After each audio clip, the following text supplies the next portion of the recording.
You didn't find this video randomly. You were led here because some part of you, the part that's exhausted, done pretending, done fixing, done fighting for people who never fought for you, has finally had enough. You're not broken. You're not overreacting. You're just waking up. And that awakening begins with a quiet realization. This isn't love. This is survival. Maybe for years, you've carried people who should have walked beside you. You tolerated silent treatments, walked on eggshells, gave second, third, 20th chances, because that's what good people do, right? But let's get honest. You weren't being good. You were being afraid. Afraid of being abandoned. Afraid of confrontation. Afraid that if you stopped overgiving, over-explaining, overstaying, they'd finally leave. And somewhere along the way, your nervous system got rewired. You started mistaking inconsistency for passion. You mistook being chosen after chaos as proof of love. You mistook disrespect as something you needed to earn your way out of. And here's the most painful part. You were taught to normalize dysfunction, as long as you could understand it. He's like that because of his childhood. She just doesn't know how to communicate. They're hurting, that's why they lash out. And you bent. You empathized. You explained their wounds. You waited. And every time you forgave, they gave you just enough breadcrumbs to keep you around. That's not a relationship. That's a trauma bond. And here's the harshest truth of all. Toxic people don't want healing.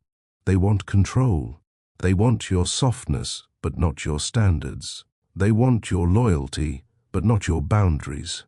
They want your presence, but not your growth.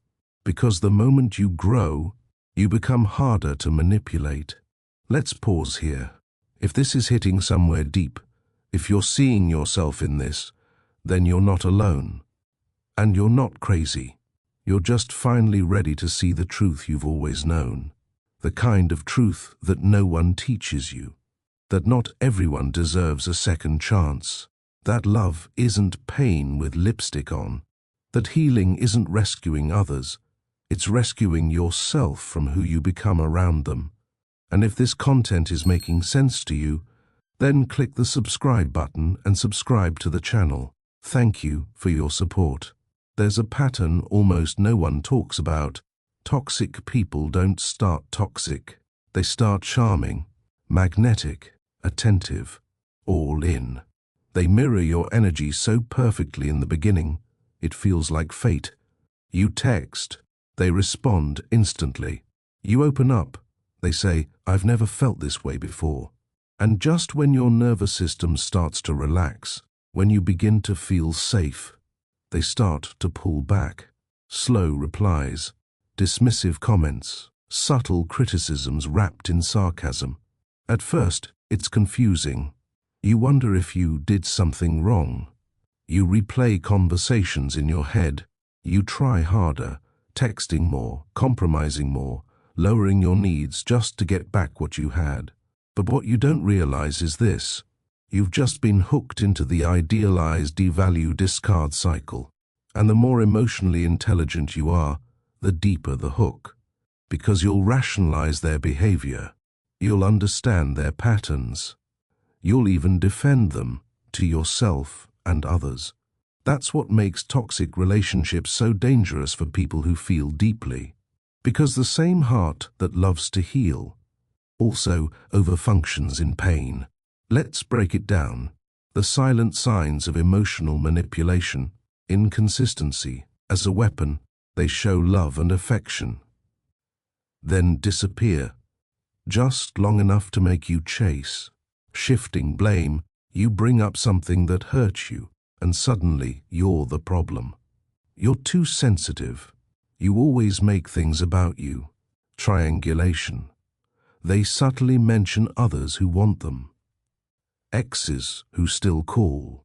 Friends who don't like how needy you are. It's psychological warfare. A love bombing after conflict. Just when you're ready to leave, they say all the right things. The apology, the tears, the promises, followed by zero change. But here's the twist no one warns you about. Toxic people aren't the enemy. They're the test. A test of how much self-abandonment you'll tolerate before you finally come home to yourself. And most people don't realize, empaths aren't just targets, they're trauma survivors too. Your ability to feel what others feel wasn't always a gift. It was a survival skill. You learned to tune into others' emotions so you could stay safe, so you could predict anger, so you could avoid rejection, so you could earn your worth through usefulness. And now, in your adult relationships, you confuse feeling needed with feeling loved. But there's a massive difference between being loved for who you are and being tolerated for what you offer. Toxic dynamics teach you to perform, to walk on eggshells, to stay easygoing, to shrink your needs to maintain the peace. But here's the real truth. You don't have to be easy to love. You don't have to be low maintenance. You don't have to tolerate mistreatment because someone had a hard life. You are allowed to say, I'm not available for confusion. I'm not available for chaos. I'm not available for love that costs me my peace. And if your peace makes someone uncomfortable, they were never your peace to begin with. Here's the uncomfortable part. Sometimes, the reason we attract toxic people is because on some unconscious level, we crave the emotional chaos they bring. Sounds harsh, right? But think about it. If you grew up in an environment where love was inconsistent, conditional, or linked to performance, then chaos isn't unfamiliar. It's home. You don't chase toxic people because you're broken. You chase them because your nervous system is addicted to the cycle of almost loved, almost seen, almost safe. Your body remembers the thrill of being chosen and the panic of being discarded over and over. And every time you get close to healing, the addiction pulls you back. Because unpredictability isn't just painful. It's stimulating. Let's talk about unfinished emotional business, a term therapists use to describe unresolved childhood patterns that we unconsciously repeat in adulthood. If you had a parent or caregiver who was emotionally unavailable or inconsistent, you might find yourself drawn to people who recreate that same dynamic, not because you enjoy the pain, but because you're trying to finally win. To finally get the love you were denied, to rewrite the story, to prove you're lovable after all. But here's the brutal truth. You cannot heal your childhood in someone else's body. No matter how deeply you love them, no matter how much you give, no matter how many chances you offer, you can't make someone love you the way you deserved to be loved. Because healing doesn't look like finally fixing the toxic relationship. It looks like finally walking away from it, even when it still hurts, especially when it still hurts. That's the moment everything begins to change. The healing isn't loud. It's not cinematic. It doesn't come with a triumphant song in the background. Healing looks like blocking a number you once memorized. It looks like sitting in the silence without trying to fill it. It looks like grieving a fantasy you fought to keep alive. It looks like choosing boredom over chaos, peace over passion, self-respect over history. It looks like crying over someone who's still alive, and realizing you're finally alive too. And when that moment comes, you'll feel the strangest kind of freedom, not joy, not excitement, but relief, because the addiction has finally broken. You're no longer addicted to being needed, to being misunderstood, to earning crumbs of affection. You stop begging to be chosen, because you've chosen yourself. And this is when the real shift happens. You start to attract differently. You notice red flags earlier. You no longer mistake butterflies for intuition, because you realize that anxiety isn't chemistry. You don't chase, you don't fix, you don't perform. You simply exist, and that's enough. This is what it means to be truly done with toxic people. not just blocking them, not just journaling about them, but disconnecting the part of yourself that still believes chaos is love. Let's talk about your nervous system for a second. See, healing isn't just mindset work. It's not just journaling, affirmations, or TikTok breakthroughs. It's biology. When you've been exposed to emotional chaos for long enough, your nervous system learns to equate intensity with safety, which is exactly why calm, available, loving people might feel boring, too easy, uninspiring. You'll say things like, "I don't know, there's no spark," or "I feel like we don't have that deep connection." But if you peel back the layers, what you really mean is, "I'm not anxious around them. I don't feel the familiar roller coaster. I'm not performing," and to a dysregulated nervous system, that feels like disconnection, even when it's actually peace. So, what do? We unconsciously seek out people who spike our cortisol, people who are hot and cold, people who keep us guessing, because staying on edge, wondering when the next text will come, what their silence means, how to earn back their affection, is the devil we know. That's the cycle, not because we're weak, but because, at some point, that emotional pattern kept us alive. When you were a kid, you couldn't just walk away. You couldn't label your parent toxic and cut them off.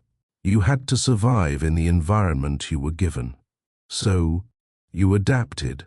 You learned to earn love, to walk on eggshells, to scan the room, to apologize first, to self-abandon in exchange for crumbs of connection. It wasn't dysfunction, it was survival.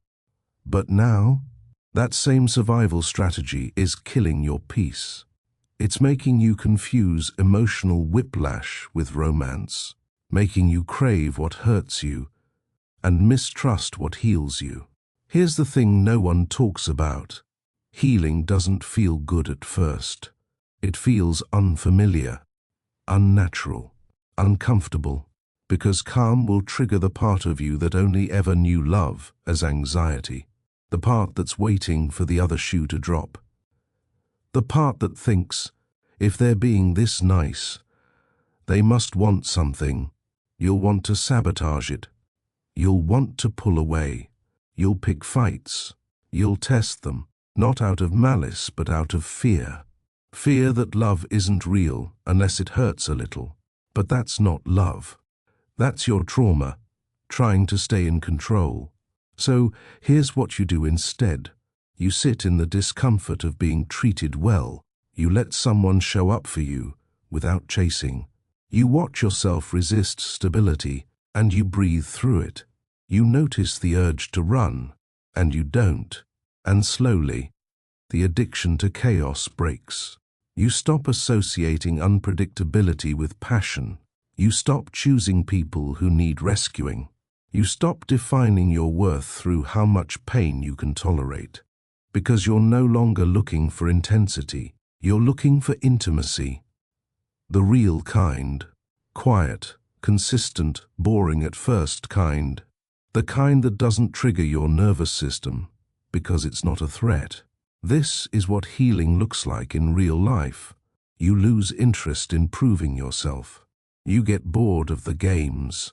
You stop explaining your worth.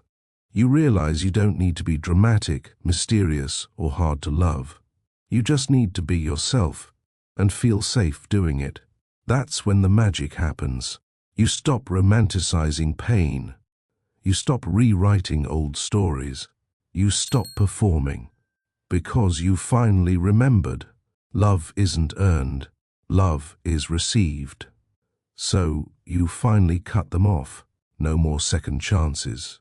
No more explaining the same boundary over and over. No more justifying why you deserve basic respect. You blocked the number. You stopped checking their page. You stopped answering the late night "I miss you" texts. And now, you feel like shit. Let's talk about that. Because no one tells you how ugly the healing process is once the toxicity ends. There's no viral quote that prepares you for the emotional detox, for the come down, for the silence. It's not a victory lap. It's not instant peace. It's withdrawal. Because when someone has occupied your nervous system for so long, their absence doesn't feel like freedom. It feels like grief. You're not just mourning the person. You're mourning the identity you had around them, who you were when you were trying to fix them, what you believed when you thought love had to hurt, the role you played, the version of you that needed that chaos to feel something. So when it's gone, there's a vacuum, a stillness that feels wrong. And here's the most confusing part. You might even miss them.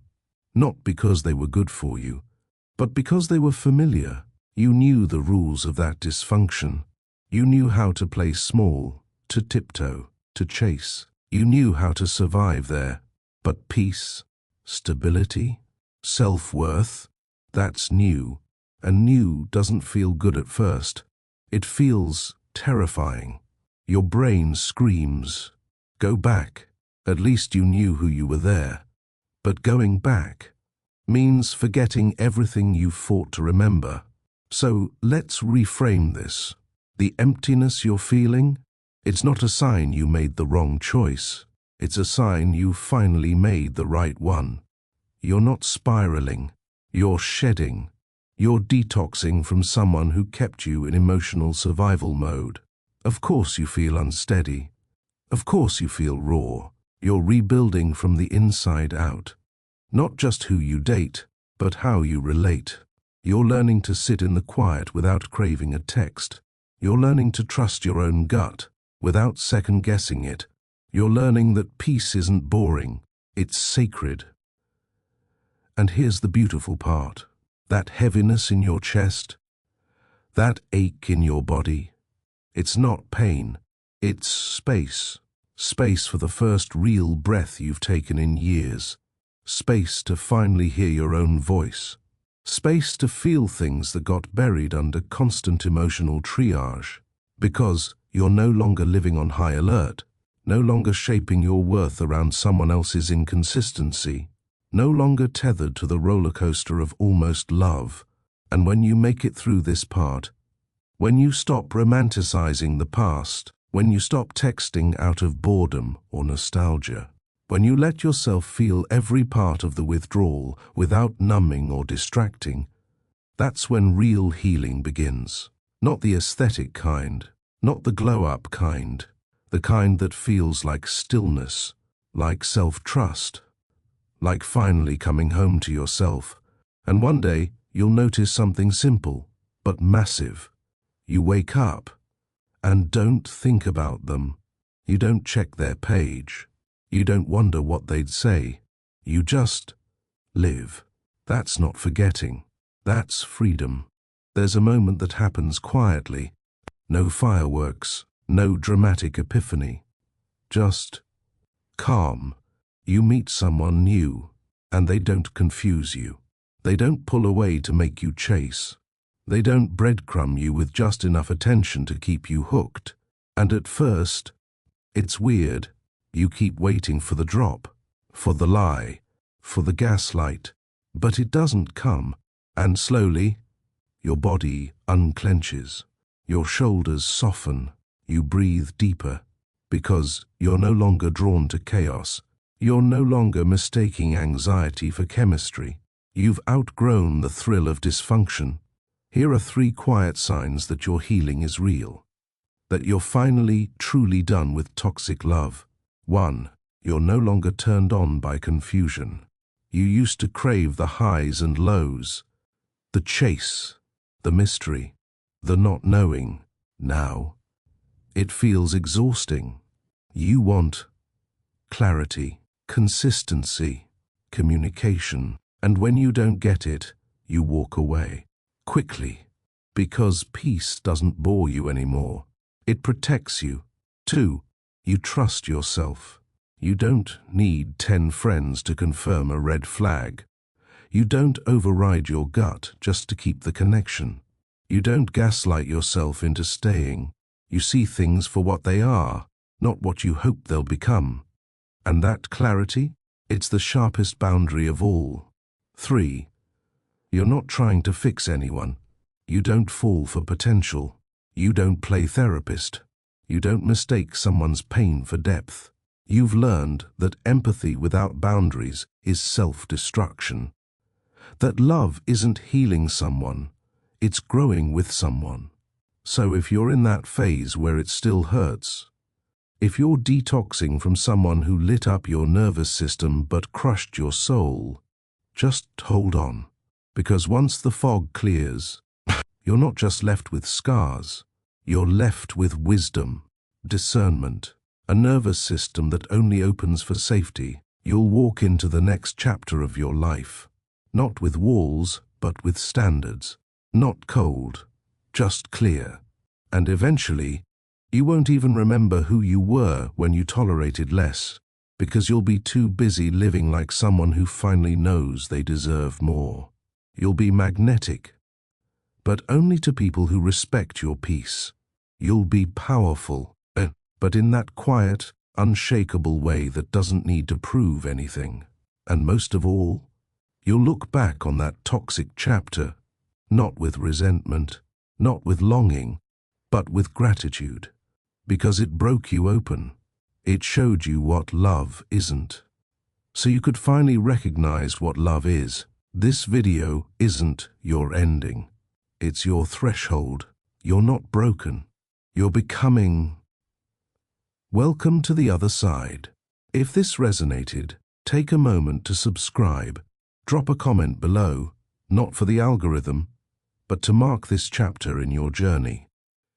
If you made it this far, you're not just watching, you're remembering, returning, reclaiming your inner ground. So trust that the video YouTube shows you next, the one appearing now, is not random. It's the next doorway, the next layer, and it will meet you exactly where you are. We'll see you in the next depth.